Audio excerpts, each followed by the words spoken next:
Bismillahirrahmanirrahim. Elhamdülillah ve salatu ve selamu ala Resulillah. Allah hamdolsun. Allah Teala tekrar buralara gelmeyi bize nasip etti. Mekke Allah'ın kitabında özüne and istəyib şəhərdir. La uqsimu bihazal beled ve ente hillun bihazal beled. And olsun bu beldeye, bu şehre, hansı ki ey Muhammed sen de orada yaşıyorsun. Bura ilk peygamberden beri, ilk insandan beri değerli yerdir. Allah'ın yeryüzünde en değerli kıldığı yerdir. İbrahim Aleyhisselam'la ve oğlu İsmail Aleyhisselam'ın yeniden öz değerini bərpa edir ve Allah Resulü sallallahu aleyhi ve sellem de buralarda doğulması, buralarda dəvət aparması ve buranı yeniden İbrahim Aleyhisselam'ın bina ettiği şeklinde əslinə tövhid mərkəzi olmağa qaytarması da yeniden buranın değerini gösterir. Allah'a həmd olsun. Buralar insanın imanının yenilendiği yerlerdir. Çünkü günümüz dünyası elə vəziyyətdədir ki, insan hər nə qədər həqiqətləri bilsə belə, həqiqətlər üzərində sabit qalmaqda çətinlik çəkir. Yəni, bilirik haqq nədir, doğru nədir. Amma bəzən insan bu doğru haqq üzərində sabit qalmaqda çətinlik çəkir. Amma buralara gəlmək, yenidən Kəbəni görmək, yenidən 10 minlərlə müsəlmanla, 100 minlərlə müsəlmanla beraber ibadet eləmək insanın imanının yenilənməsinə səbəb olur. Diqqət etsək, burada mənəviyyatımızın qüvvətlənməsinin səbəbləri çoxdur.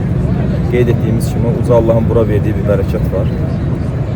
Onunla yanaşı, peyğəmbərlərin burada olması, peyğəmbərlərin buralarda dəvət aparması və onunla yanaşı sənin kimi iman edən, sənin kimi ibadət edən, səninlə eyni dəyərləri paylaşan insanlarla gündə 5 vaxt saf tutub ibadət eləmək həqiqətən insana fərqli bir mənəviyyat qatır.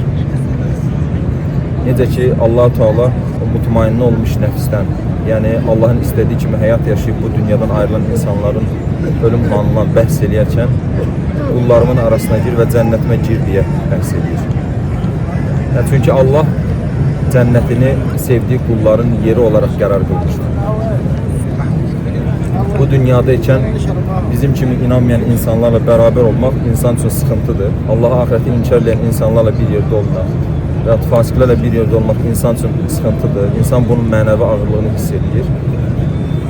Ama müminlerle bir yerde olmak insan için rahatlık sebebidir.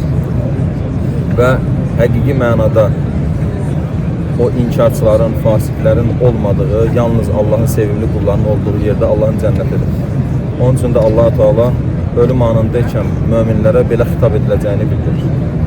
Ki, qullarımın arasına gir və cənnətimə gir. Bu dünyada da Məkkədə olmaq, Mədinədə olmaq, Allahın qullarıyla bir yerdə, həqiqi mənada qullarla bir yerdə ibadət eləməkdə cənnətin iyini hiss elədiyimiz, cənnətin havasını hiss elədiyimiz yerlərdir, səbəblərdəndir. Allah'tan istediğimiz odur ki, Allah-u Teala həqiqi mənada bu torpaqlardan istifadə edərək qayıtmağı bizim üçün asanlaşdırsın, bizə nəsib eləsin. Çünki nə qədər insan da olur ki, gəlir amma bir şey hiss etmədən və yaxud başqa niyyətlərlə gəldiyi üçün buradan alacağı mənəviyyatı almadan qayıdır gedir. Amma əldə eləmək istəyən üçün buralarda ruh var, buralarda mənəviyyat var, buralarda peyğəmbərlərin havası var. Allah-u Teala davamlı, yani bu dünyadan ayrılana kadar devamlı buralara gelmek için fürsətlər versin bize, imkanlar yaratsın. Allah'tan istediğimiz budur. Allah Teala necə burada bizi qullarıyla bir araya gətirirsə, cənnətində də sevdiği qullarıyla, peyğəmbərlərlə, salihlərlə bir araya getirsin və hesabımızı asanlaştırsın, müsəlman olacağımızı alsın. Elhamdülillahi Rabbil alemin.